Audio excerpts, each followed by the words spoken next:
bandeko batali mbote tala lelo epai wapi ABTV atondisa mibongo na esengo makasi mpamba te toyambi lisusu pasteur Charles Matondo kasi na mukolo lelo tokolobela bongo miliki ya lobiko. En tout cas, motonankolo topesi yo mbote. Merci Fabien, merci mingi nga esengo makasi susu.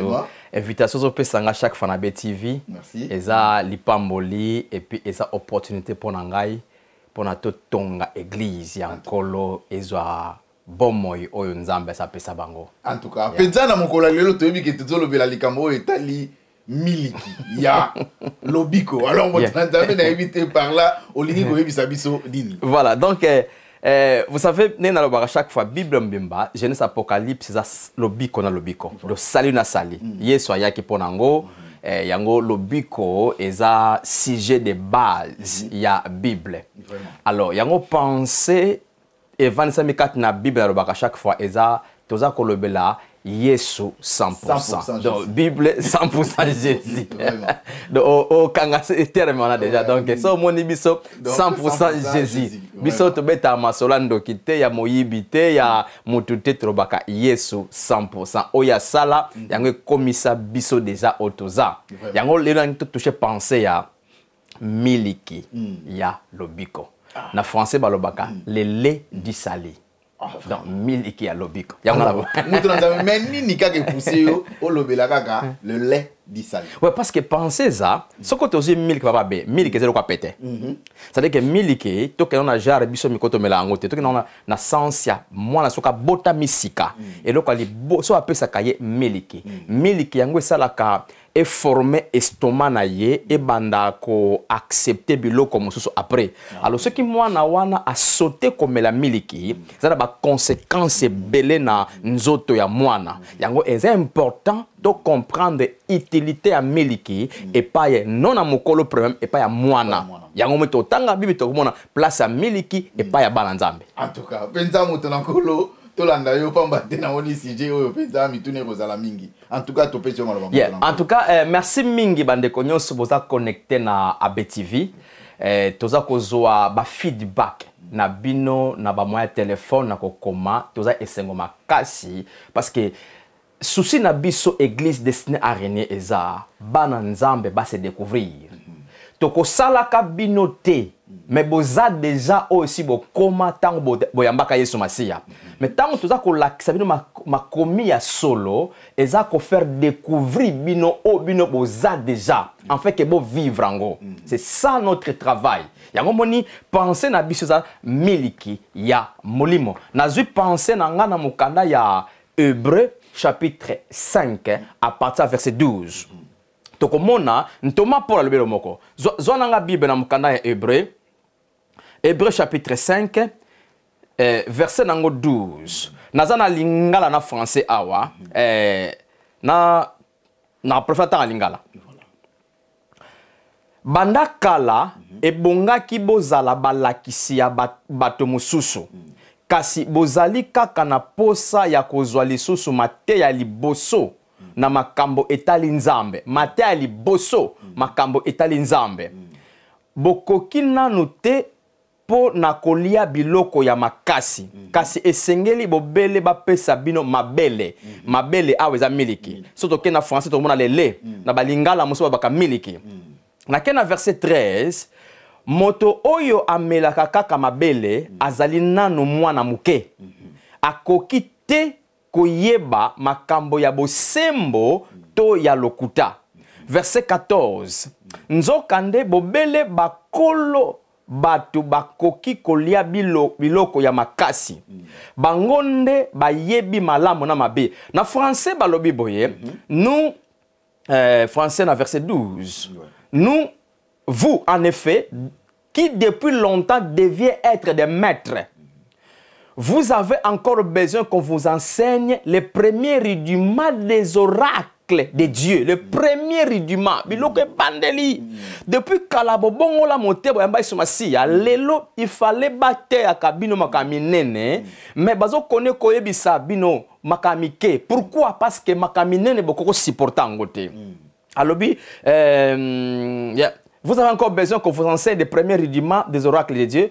Vous en êtes venus à avoir besoin du lait et non d'une nourriture solide. 13. Or, quiconque en est au lait n'a pas l'expérience de la parole de justice, car il est un enfant. Verset 14. Mais la nourriture solide est pour les hommes faits, dans les matures, pour ceux dont le jugement est exercé par l'usage à discerner ce qui est bien et ce qui est mal. Papa Ben, Thomas Polo alinga kota miliki na makamba Bible, pourquoi? Akoti miliki akoti bile ya makasi. Pourquoi? Parce que azako catégoriser classe ya bana nzambe. Azo mona bana nzambe musu baza bana, musu bakoli ba jeune, musu ko ba mikolo. Siko d'après Paul alobi awa, normalement tango mutu ayambi Yesu Masia, azana étape ya kibo bébé. Voilà. Il faut akola. Mais mutu aza bébé, okoko pese ba aliment solide. Okoko pese kwanga te, okoko pese molte, okoko pese loso te parce qu'on a bébé. Alors, azana besoin ya miliki. Miliki wana, yango mute kopesa ye base na vie et kolisa nzoto na ye, et akoma na position ke soko apese poto lobi sima lobi, nzoto ako supportango. Alors, soki opesi miliki te, otiki ye bongo, o retardé croissance na ye. Ko kolane ko manœuvre, et puis, soko pese biloko mususu, ana difficulté ko supportango na estomac, parce que estomac na ye eza réformé te na miliki. Yango pour la zoro ba awa. Alors, pour la lobby depuis kala boyamba Yesu Masia, il fallait boko baba lakisi ya bato mususu. Il fallait bino bo lakisa ka bato mususu makambo nzambe. Mais tisi koyo bozo ko lakisa bato te, bozaka na beso ba yebisaka bino makambo ya ebandeli. Makambo ya ebandela bengo miliki. Makambo tango muto yambi Yesu Masia fo ba yebisa ye. Alors, lokola bozo makambo bandelite bo yebi yangote. Mo bo kola ezate. Mo bo yebisa bato muso makitoko ezate. Alors, biloka makasi pe mo bo liango ezate parce que biloka makasi, bile ya makasi za pona bato ba koli. Miliki eza pona ba bébé. Yango pour la lobi awa. Sikoyo, to comprendre le mot très bien. En réalité, tango muto ayake pa Yesu Masia, azana ba capacité ya ko supporter n'importe quel maloba nzambe te. Pourquoi? Parce que auti na état oyo mama nzambe za kivina ete, siko abo tango bilobi ki to bota makepa nzambe. Bible lobi na mukanda ya Jean chapitre 1, bato ba yambi Yesu Masia nzaya loba na nzambe, bazwi nguya ko benga mabana na nzambe. To bota maka epa ya nzambe. To bota maka kolo et pas nzambe. To bota maka na état ya kibo bébé. Mais to comprendre kibo bébé na biso eza na esprit te. Eza na partie ya boyebi ya âme. Na partie ma yele ya makama nzambe to yebelo côté. To za ba bébé. Siko à partir étape ki bébé wana, normalement papa bébé. Eza na makambo église et sengi ela ki sabana nzambe na étape kibo bébé. Siko yo malheureusement d'après Paul, bana nzambe belé ba manqué makamba kibo bébé wana ba manqué miliki donc ba manqué miliki ba manqué miliki ba pesi bango miliki te po ekolisa bango ba on étape ke bébé ba comme étape mususu siko loka ba meli miliki te ba comme na difficulté même soko yebise makamu mususu ako comprendre ngo facilement parce que a sauté étape miliki donc na si passe on est ko zapper na conséquence makasi pourquoi? Parce que ceux qui o réformer estomac na yote pona esipote bilia mususu soko bandi kolie loko makasi mbala moko estomac boya yango mona constipation mais voilà to meki ko la ndire na parabole tikoyo fongola biso voilà voilà donc pour la linga loba papa be tango muto yambaka Yesu Masia eza na loko de base yango moni français bengango tous en français, François Benyango, les premiers oracles. Vous, en effet, depuis longtemps, devrez être des maîtres. Vous avez encore besoin que vous enseigne les premiers. Le premier rudiment des oracles de Dieu. Le premier. Biloko est bandeli. Parce que biloko est bandeli. Toi qui n'as point moko. Mais point est belé. Mais tu retouches quelques points. Et là, quand bandé, par exemple, papa B, nengo yambiye Yesu Masia lelo. Okomi mwana na nzambe, okomi héritier nzambe. Yona Satan liaison sauté. Yona Satan aokontrole so te okomi na ndako ya nzambe yo na nzambe bokomi ndako moko papa na yo okoluke so te okobenge so te parce que aza elongo na yo donc ça dit que faut assurer mwana wana omoni place obotami awa eza ndako na bino nyonso ndako oyo eza ya bino oza ko appartenir na batali banda te moza ko appartenir na kata ndako donc ndako oyo nyonso omona yo mwana eza ya yo. Donc, et ça, il faut que moi, ayeba, comme ça, aza confident, ana confiance, même à quelqu'un qui est là, c'est tant qu'on zonga, lipa, on est abisso. Qui tu es zanga, télévision na cause télécommande, contrôle na ko manipuler, ezanga. Donc faut moi ayeba, au lieu na ba réserve ko banga, ou bien atala kaso li banda ba man. Non non, ndako oyo ezayo. Donc eza babiloko ya ebandeli. Mais malheureusement lelo, bana nzambe mingi ba yebi ba droit na bango te. Bami yebite ke bazaka na kata royaume nzambe depuis ba yamba Yesu Masia ba vivaka na royaume to bimaka libanda royaume te to botama na kata ndako nzambe na royaume nzambe to vivaka wana vina biso eza wana nzambe a tata na biso nyonso ya tata nzambe eza ya biso to ba héritier bien wana eza premier point ya confidence oyo ko pesa yo ata voisin azana na lengeni na bangete parce que père nangai nyonso asala ezaponanga. Ça c'est les premières choses. Oyo mwana nzambe nyonso selinga ayeba. Mais soki tozo sa mwana nzambe omoni biloko fokeba polia fonano ofukama osenga papa o bonde la papa na ndingi pena ko supplier ye. Mais eloko papa na ngai fona nyoko bavana zwango tu vois donc balaki singai mabe ya ba droit nanga eloko mususu papa be donc emotonzambe avant de continuer pour s'occuper to zongi pe na jeunesse kuna na mnino na lebandela to moni ke nzambe alakisi pe adaya o moni babiloko nyonso tout voilà bolia nyonso to ezali no bolie donc ils en quelque sorte c'est ça parce que moi na nyonso il faut ayeba ba droit na ye na ba devoir na ye soki olaki singa ba droit na ngate siko eza nango yanga mais pona zwango pona vivre ngo fona luka onano fona senga nano yango moni ba prière mingi esala maka eza prière à droite eza prière légale te la bengango c'est pas prière illégal na bana nzambe pourquoi parce que toza koyeba position na bisote en tant que bana nzambe siko faute wuti wapi faute eza pour bana te promesa yo oyo boti mwana sika wana yo ne mutana devoir ola kisa mwana ba droit na ndako eza bona boy c'est devoir parent ce qui parent ola kisi mwana te ke ndako eza biso mituka eza biso frigo eza biso soko yebisi mwana te mwana na kana ndako mais ayebite nini ezanga mais donc parce que ça ka lokola likamtolo baki ya interprétation donc promesa ndeko nanga pour l'accélérer au mot très bien il y a un grand danger pour un leader. Un leader, c'est un homme très dangereux. Un dirigeant, c'est un homme très dangereux. Un enseignant, c'est un homme très dangereux. Un prédicateur, c'est un homme très dangereux. Parce que batu wana nyonso ba kamba batu soki ba yebi kolakisa batu ba vina bango propreté batu bazo kola na fausse identité.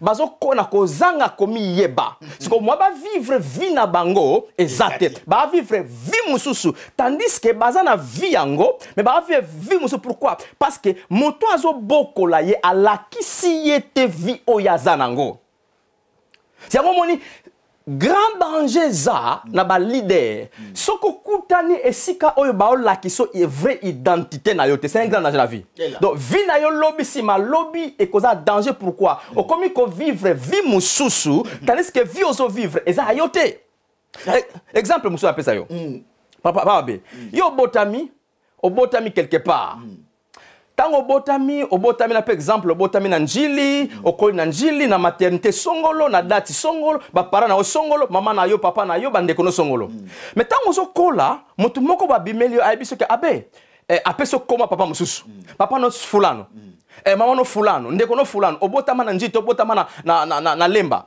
apesio ba information sur yo o eza contraire na original voilà.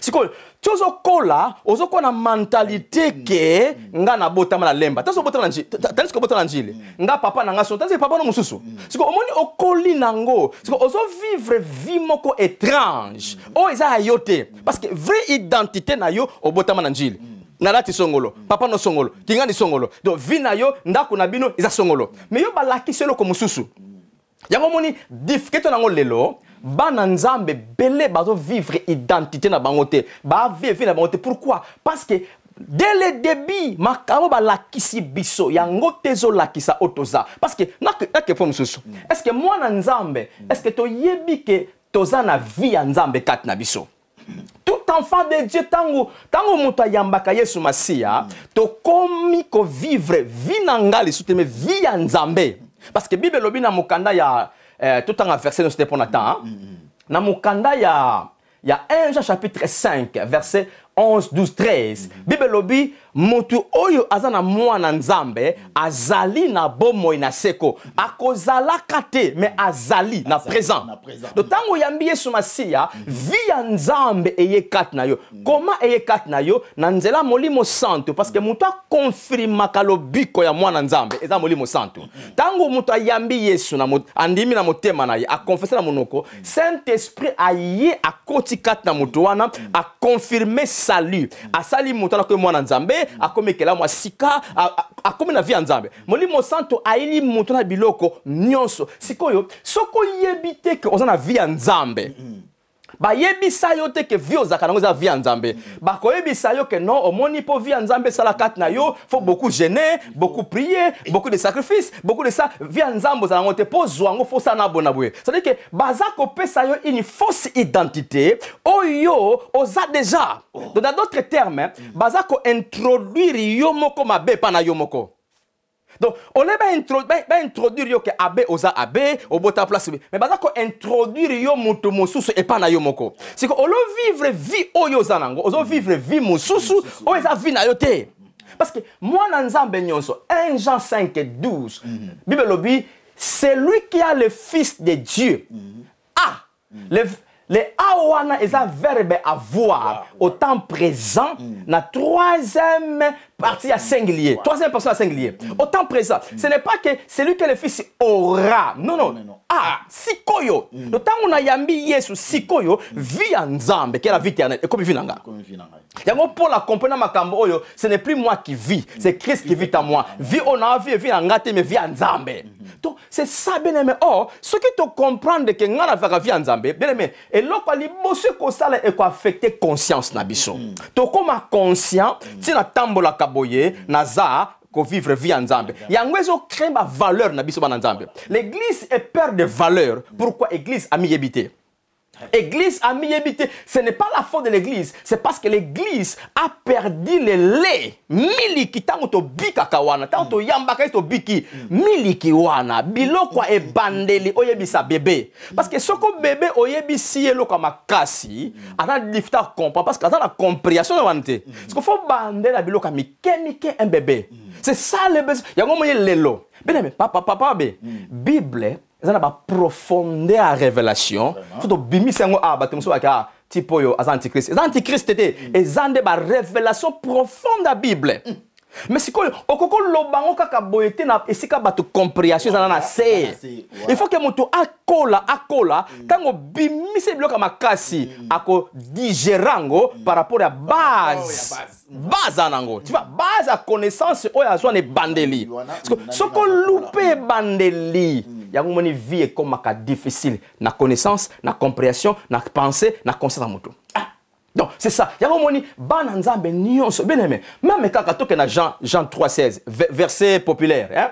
Bible lobi pamba te nzambe alingaki mokili apesa mwana bobele moko moto oyo akondimela ye akufa te kasi azwa bomoina seko yango eza priorité liboso Yesu ayela ke pa na biso bomoina seko parce que bomoina seko eza ni bomoina seko eza vie en Nzambe la vie éternelle eza vie en Nzambe apesa biso pabe tozaka nango tovia nzambe eza biloko mwana nzambe nyonso esengeli aza confident nango. Donc ça dit que matériel ya mokili eolengisa te biloko ya mokili lengisa parce que nga na vie ya nzambe tango moto comprendre kana vie ya nzambe epesi ye pepele na motema pepe na makanisi na ye. Donc atazo faire face na eloko moko difficile mais conscience wana aza nango ke nga vie na vie via nzambe. Est-ce que nzambe ko souffrir makambo? Non. Est-ce que nzambe à cause de la dominer pas diable? Non. Est-ce que nzambe parce que vie na via nzambe c'est là que peut ça y une conscience à victoire. Mais pourquoi toza toujours cause la accès et pas Satan. Tout ça va à Satan. C'est parce que d'abord la conscience que nous avons est la conscience à vie na bisoté. Babilo kwa e bandeli o to kozwa eloko moko to bandeli bandeke na koma mwana nzambe na vanda kana nzambe na kati ya royaume nzambe eza vie nanga. Maintenant tolobi toza na vie ya nzambe to vivre. Eza biloko bandeli. Eza makambote yo senga fona zela mbula. Non, dès le début moi tanga bota misika o ebisike omoni abe yo oza mwana tata songolo. Yo oza na kati ndako tata songolo a papa na yo. C'est ça la première des choses. Donc c'est ça. Soto kele loko mususu papa be. To tanga verset moko soko zuna ngai na mukanda ya Romain na lobaki loko la fois pasteur to ina mission que moi na nzanga ta masumuté hein. To expliquer ngo susu bien. To zo Romain Romain chapitre 5. Romains 5, à partir du premier verset. Yo keloko très bien. Ya solo nzambe a komisa biso bosembo pona bondimi. François Lobi, étant donc justifiés par la foi, nous avons la paix avec Dieu par notre Seigneur Jésus-Christ. Ya solo nzambe a komisa biso bosembo pona bondimi. Boye sikoyo boboto ezali na kati na biso na nzambe. Pona kolo na biso Yesu Kristo. So tanga loba, alobe kama relation awa. So ki na kena version version Semer, version Semer alobi. Tout dans la langage version Semer. Dans chapitre 5. Version Semer on a pas au likolobani parce que ma version Bible n'a pas ça consomme par la mine batu. Ma version Bible eza ebelé. C'est-à-dire que eza papa B azu Bible originale ya hébreu. Ancien Testament a comment hébreu, Nouveau Testament en grec. Azu texte wana original au vandeliango au limboliango au lobby version selon AB. Voilà. Ozomona ngape chana ko sala bongo ça. C'est-à-dire que dans la Bible version Semer, donc ils ont un théologien ou bien mutu moko aye koli makambo a traduit Bible na monoko original na monoko local français, mais ce que mutu a traduit ngo appelé sango comme version na comme Semer. Net mona ka Louis II. Louis II a théologien. Il a traduit version Louis II. Donc ba version est belle ce que ba version wana est d'accord pas bien. Tango aux Bible au tanga pendant Louis II. Mon mususu na Louis II par exemple mon mususu alobi ke impité. Nzambe a impita kama sumu ya batute par exemple. Siko soko luke mo impité, so ça prenate au dictionnaire, o ma impita ngazanini. Mais soko ju version lokola le Semer boye alobi mettre en compte. Tu vois à l'imboli français. Al jusqu'à mona même impité wana, mais elle a qui que mettre en compte. Donc c'est ça. Donc il y a différentes versions et la compréhension moto. C'est que par exemple place au tanga wana na Louis II à lobby Dieu nous a justifiés. Mais yoka Semer à lobby puisque nous avons été déclarés justes. On est à limbola on est mususu. Kuna ba lobby nous avons été justifiés. Mais awa Semer à lobby nous avons été déclarés justes en raison de notre foi. Nous sommes en paix avec Dieu, grâce à notre Seigneur Jésus. Nous sommes en paix. Et si ka kimieza, c'est que c'est la relation ça. Tant que pays na pays basé en guerre, ce qui va dire cesser le fait, ba koti kimia, c'est-à-dire que ba comme une relation. Donc tant que lobby que bisona nzambe, nous sommes en paix avec Dieu parce que nous avons été déclarés justes. Bisona nzambe to comme une relation ya malamu. Relation intime na nzambe. C'est que tout ça déclaré ba juste. Injuste anani. Injuste, ils ont terme légal, non? Ils ont terme à droit, ils ont terme légal. Surtout qu'il y a un tribunal, ceux qui sont criminels. Bâti les bossa juge, avocat vende awa, juge vende awa, juge a osambi ça y est. Au sala qu'il n'y blabla, na souka le bon, na déclaré au libre, na condamné yote. C'est-à-dire que a déclaré à ça juste, à trouver na ma bête. donc atiki akende sans condamner à juste. Siko yango Bible awa nous avons été déclarés justes. Banani biso otondima Yesu Masia toza ba juste et pas nzambe. To ba juste. Siko moto za juste, nous sommes en paix avec Dieu. C'est-à-dire que nous sommes en relation. Nzambe ana kanda na bisote, nzambe abumbisa kabisote, nzamba lukela kabiso mabete, nous sommes en paix na nzambe. Donc pas ça ozomona bozali nzambe mutazo non fimbo. Non, wana za ba fausse doctrine ezako bebisa ba via bato. Et loko wana obato balobaka nzambe muto azo tio maladie pour enseigner yo. A obeto fimbo. Papa nanga ba doctrine wana ezako boma ba via bato. Parce que Satan muto détruit parce que mission Satan Jean 10 le diable est là pour dérober, égorger et détruire. Ça c'est la mission du diable. C'est que ce qui toza konde babiloko Satan a osala to pesa nzambe to osala ngo. C'est là où Satan zo profiter a détruire ba via bato. Oh donc nzambe atie oyo wana donc esika wana po comme ça bonyo comme ezali punition nzambe azoko pesa. Lelo nzambe yo kelo konde konanga. Lelo nzamba pinisaka susu mwana na yete. Lelo nzamba kondanaka mwana yete. Lelo nzambe a permetaka Satan te a toucher mwana nzambe. Lelo nzamba tiaka maladie na nzota mutu te. Lelo nzamba bomaka mutu te.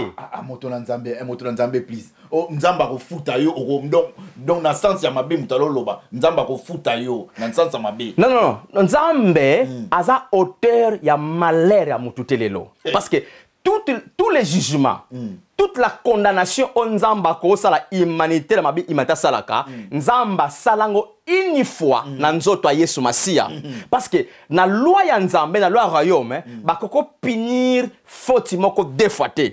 Même na mboko yo. Soko sali mabe okoti prison pour na mabe wana, tango sali prison na 7 ans c'est koki obimi, okozo na sona prison pour na mabe. Non, parce que sauf payer déjà. C'est que mabe nyonso on nzamba koko sana batu, ako condamner, ako juger, ako punir batu. Nzamba salango na nzoto ya Yesu mbala moko pona libela. C'est comme muto a profiter na ba ignorance wana eza Satan. Bandoki ba démon bazo profiter na ignorance wana parce que biso bana nzambe to ndima omoni passe oyo nzambe. Loko na lobi ke nzambe ta salinga passe oyo, siko nzoka ne Satan to asala, siko Satan ko ne ko détruire. Nzamba zanate, siko tout les lokomoko. Na bato balobaka o nzambe muta chenga maladie oyo parce que nzamba nga senenga. Pourquoi vous n'avez pas médecin? Pourquoi ok pas docteur? Parce que le quoi nous a permettre mal de van nango. Moto na kolo place on en tout cas expliquer biso bena malam to parce que ba makambo ebele likana donc nzamba lingaki ke na mona pasi ya boye pour enseigner ngai. Donc ezako baby sa mentalité wana, information wana ezako baby sa na explicabilo comme dernièrement na expliqué na la télévision, ezako baby sa ma vie à Batou. L'auteur du mal et de la vie des gens, c'est le diable. Ce qu'on promet ça, papa, il y a encore un truc d'élément. Promet ça, information que bébé, c'est ma vie à Batou. Babylone, qu'on soit aux yeux dans l'Ancien Testament. Batou, chaque exemple à Job, Batou, exemple à Myriam, Batou, chaque exemple, Oyo, Nzambe, à permettre ba lapider mutu parce que dans l'Ancien Testament nzamba za ko permettre biloko na parce que un peuple ancien testament baki bana nzambe te baki bana ya nzambe te de Satan nano alonga mite na tawana 3 Yesu na eko kufa te 4 mutu alaki ekela mwasikate 5 nzamba kotaki na 4 na mutu te 6 baki na ancienne alliance siko tawana c'est le cas to koma na ekel na alliance ya sika Yesu aye akufi na place mokili mobimba siko makambo nyonso nzamba kokosa na mokili asalango na ekulusu epa ya Yesu c'est-à-dire que lelo nzamba kokocha maladie na nzoto ya mwana yete papa be tous la conscient tous la sérieux mwana ngana boti ata sali faute nazwa loboko na ye na kata ngo na mbeli na kato loboko tala makila mwana ngana boti je peux pas faire ça. Non. Yango yesalobi soki bino kudu papa ya mabe na mokili oyo. Soki mwana sengo lipa opesa ke nyoka te. O libanga te. Asengo mbiso opesa ke nyoka te. Combien tata na bino o alinga be likolo. Do bien aimé, biloko nyonso la papa be. Oh my God. Eza ba fausse compréhension, ba fausse doctrine. Oyo ezako détruit ba vie ya bana nzambe. Jacques alobi na mukanda ya Jacques alobi boye Dieu ne tente personne et il ne peut jamais tenter par le mal. Donc Nzamba tentaka mutu ma bête.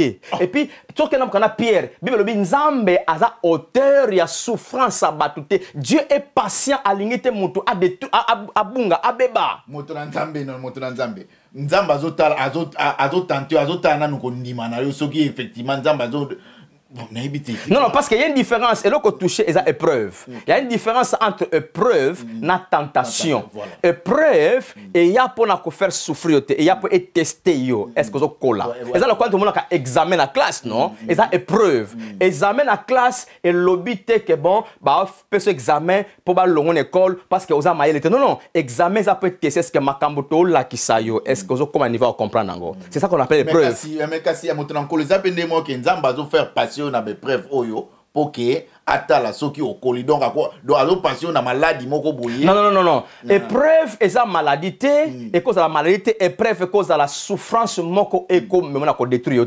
épreuve et ça teste ta foi teste ta connaissance teste ta foi ça n'a rien à voir et puis tant on nzamba tu une épreuve derrière l'épreuve soko lonyango au mati gloire, au mati niveau. So pour l'ongangote, osa toujours na position qui moi na nzambe na vie à bien. Tout exemple, il y a Abraham, na Genèse 22. Bible lobi nzambe ache Abraham épreuve. Nzokane nzambe, et si abongi sakine moi na même déjà. Tu vois l'épreuve da bongo. Donc derrière l'épreuve, il y a une bonne chose, gloire et zelayo. Mais l'épreuve n'est pas qu'on faire souffrir yo na sens nature maladie na bomi moi na yo na bomi tata na bino na ça c'est pas l'épreuve ça c'est le mal qui vient du diable ce n'est pas nzambe nzambe te nzambe atantaka te nzambe a continué l'épreuve mais preuve na le bango très bien et ça rien à voir na maladie rien à kufa rien à ba oh au cause en mongo te pendant 10 ans business te kangami non ça c'est pas l'épreuve ça c'est la tentation le mal venant du Satan ce que biloko nyonso wana faut bana nzaba comprendre ngo surtout comprendre ngo te c'est là où nous sommes tentés de donner l'accès au Satan Satan a opéré ma babe na epa na biso to ko c'est là oh nzambe oh nzambe oh nzambe mais ça fait des années bané belé depuis biso bana nzambe tozwaka ba enseignement oyoyo ezali ko lakisa biso ki bana nzambe te pe na ndenge nzamba ki la biso ouais parce que papa be des années yango est-ce que les dangers wana est-ce que bozoye ba yango na yebisa ki yo na partie na biso il y a un danger pour la cause na dirigeant leader enseignant professeur prédicateur ce sont des agents oyo baza très dangereux. Parce que ce qu'on a faux leader, oyo ayebi makamba lobate, c'est-à-dire que vi na ombima yo mto yo kaye e baby. Parce que tout leader aza mutu oyo aza ko introduire mutu na makamba kitoko. Mais ce qui leader a yebisa yo abe oza abete oza Antoine, abe obota njite obota malemba, abe papa no kingandi. Donc il faudra lobana yo c'est que tu es le vrai, mais a lobana le contraire de ta vie. Oh, ces dirigeants-là, on les abongisa yo abebisa. Parce que beaucoup de choses qui ont été dites dans le christianisme, dans la communauté, sont des choses qui sont fondées dans la nouvelle alliance. Tu touches quel exemple la fois passée, non? Que moi, je suis en train de et ça bloque à Mike. Et ça bloque comme un nénété que faut moi, je suis non. Dès que moi, je suis à ce moment-là, on doit lui faire comprendre que tu es un saint, tu es injuste. Il y a un verset où il y a Romains 5:1. Dieu nous a déclarés des justes. Et si ba déclaration, mais ce qu'on batu bali qu'on dit ma haute pourquoi? Parce que mbula na mbula ba yebisa biso to kabata masumu, si ko Bible na nouvelle alliance nulle part ba lobby que moi na nzambe a pécheur, nulle part. Tandis que na ko prouver multiples versets na Bible où il que nous sommes des justes et pas nzambe, non pas des pécheurs. Mais le kola ba yebisa biswango mbula na mbula cette information là, yango problème et bota et kota tondima yango. C'est comme dans un exemple là loba. Exemple, mutumoko bokoli abe, aebisi abe contraire à combat papa na yo, contraire à combat mama na yo, contraire place au botama. C'est comme mutumoko aebi vrai yo place au botama aye abi abe. Oh ba ebiso papa no azaki songolo, mama no songolo, obotama songolo na njili na date songolo. Mais yo ate mambo zo beza lukuta ngaba ngana yebi na botama na lemba, papa na nga songolo. Non, wana papa na ote, obotama na lemba to botama na njili. Siko tellement koli 20 ans, 30 ans, na information faux ba pesa yo, ozo mona ngo koma nango vrai et koma nango normal.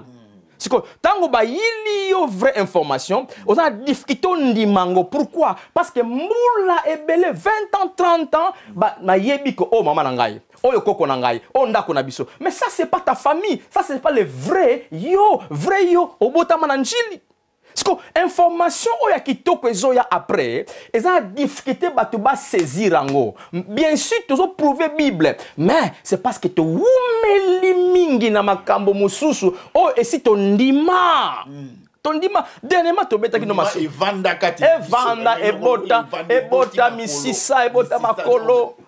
Yango moni soko dernièrement to lobaki oyebisi mutu nzambe ba benga ka ete nzambe to prouver ba faire ça Bible non et sika to nzamba zawana et puis nzamba vandi kat nanga partout nga na kena mi nzambe sikana o lakisi batu Bible clairement et comme noir et blanc mais le côté sala ba prière wana trop ya ko benga nzambe et côté la conscience parce que so yebisi mutu vérité ba mona ka frère Charles botika ba momo mais c'est la vérité la Bible to kena ba expérience oyo to salate mais to kenaba écriture na vérité nango.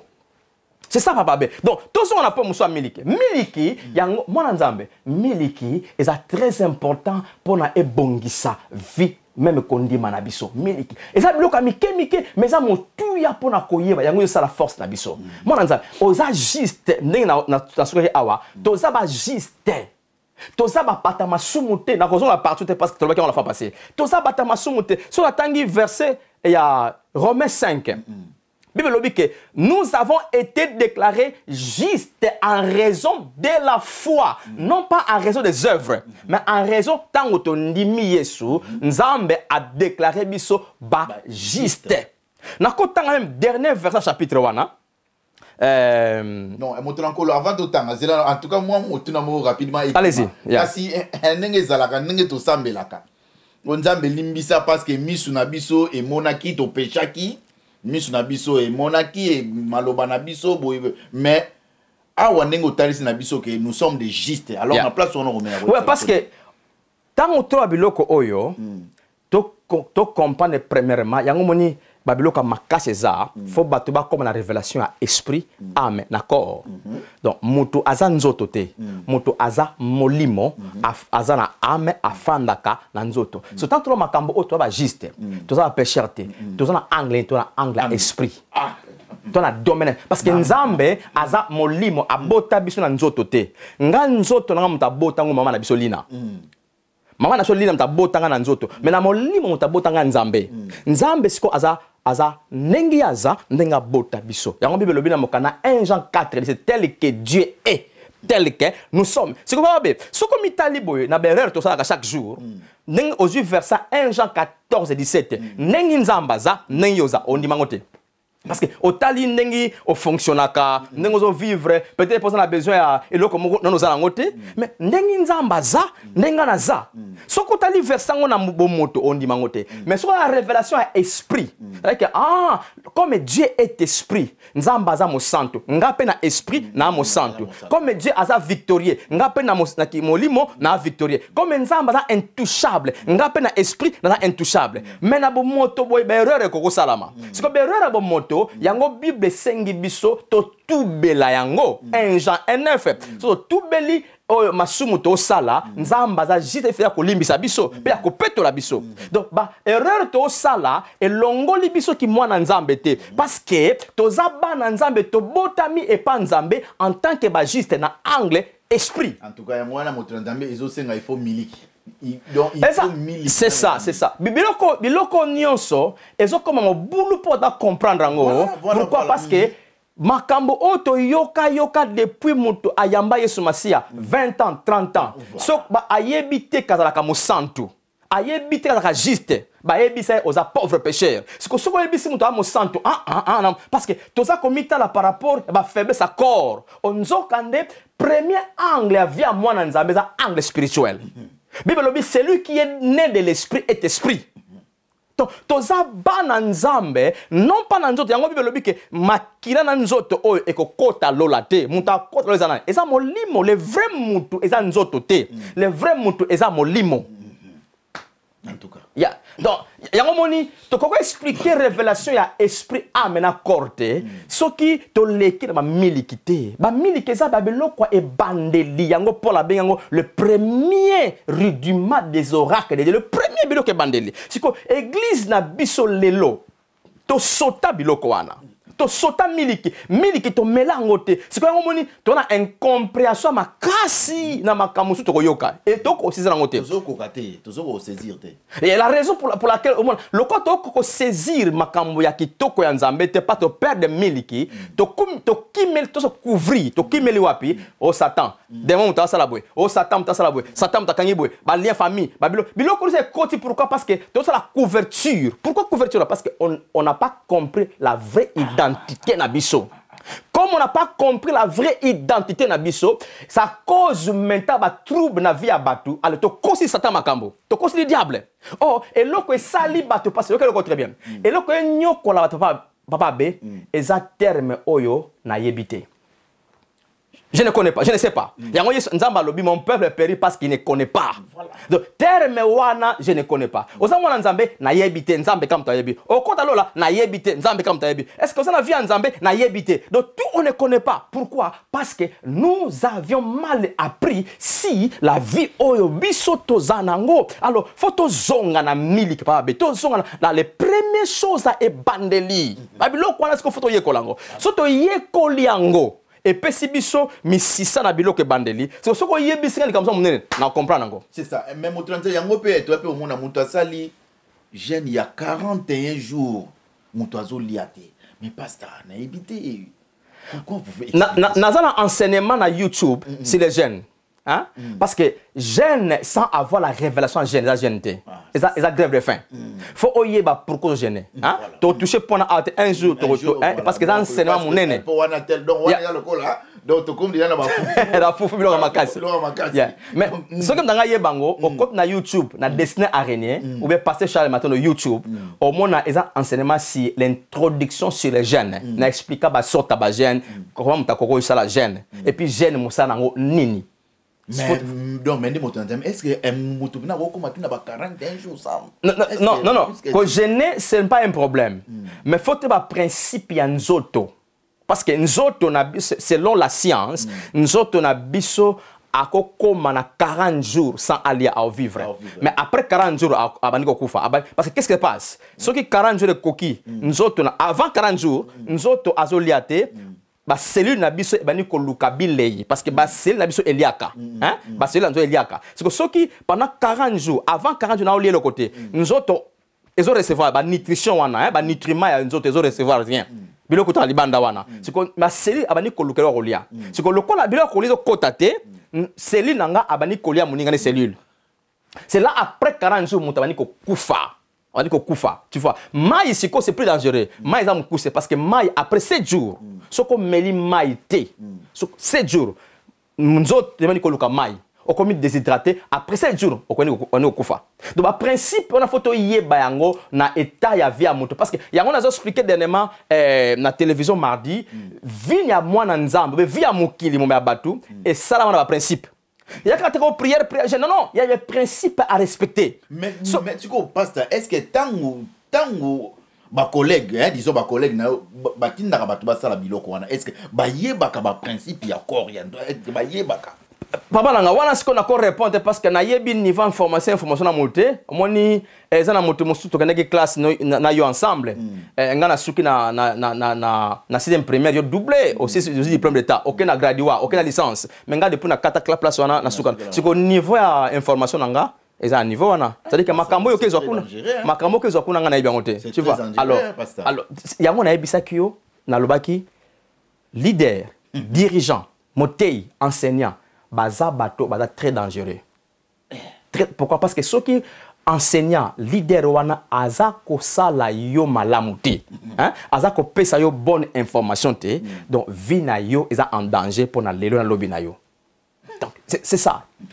En on a vie, il faut au bon de la tata Nzambe apesa yo un bon leader, un bon dirigeant, un bon enseignant, un bon prédicateur.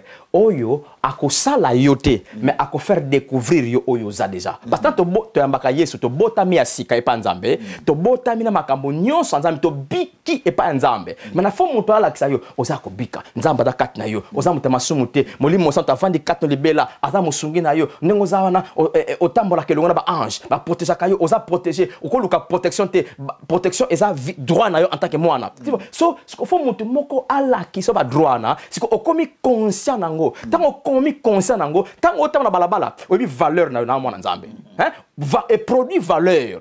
Il y a l'église valeur et bongi. Pourquoi? Parce que l'église a mis ébité. Tozo luka biloko mo paga na luka. Mais biso ba na nzambe photo yeba qui nous sommes. Qui nous sommes. Donc il y a donc aussi ça parce que t'es en kuse mais photo zonga papa be na ko yeba ko yekola to mela miliki. Miliki. Miliki. Et ça biloko bele to ko toucher awa biloko mike miliki. Miliki.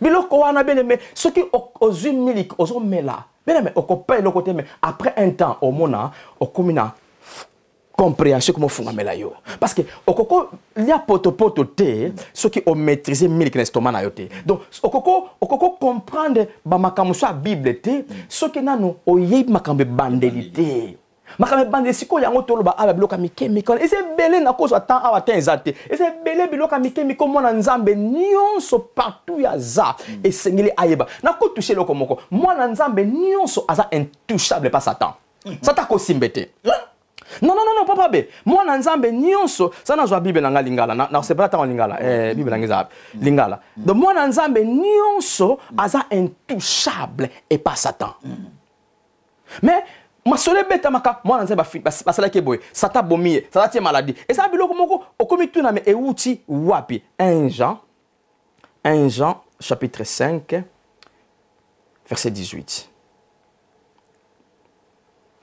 Natama lingala to yebite moto nyonso oyo abotami na nzambe asala kamasumu te pambate mwana na nzambe abatelaka ye boye monguna akoki kosala ye eloko moko te eza na bible monguna akoki kosala ye eloko moko te soki na français balobaka phrase asuka balobi les malins ne les touchent pas mais sikoyo eza biloko foto yeba to la conscience ke nga matondo ngai abe na mwana nzambe na supérieur et pas babiloko nyusa molili wana o satan ondoki démon siko yango moni le ko babiloko ya bande to découvrir ngote to komi ko sala ba combat avec les démons combat avec les diables avec les sorciers pourquoi parce que et comme ba moyen excuse ya ignorance le ko to yebite tika to sala boye pour na to couvrir ignorance na biso parce que ce qui papa tango prince a otambola au monde a été que roka papa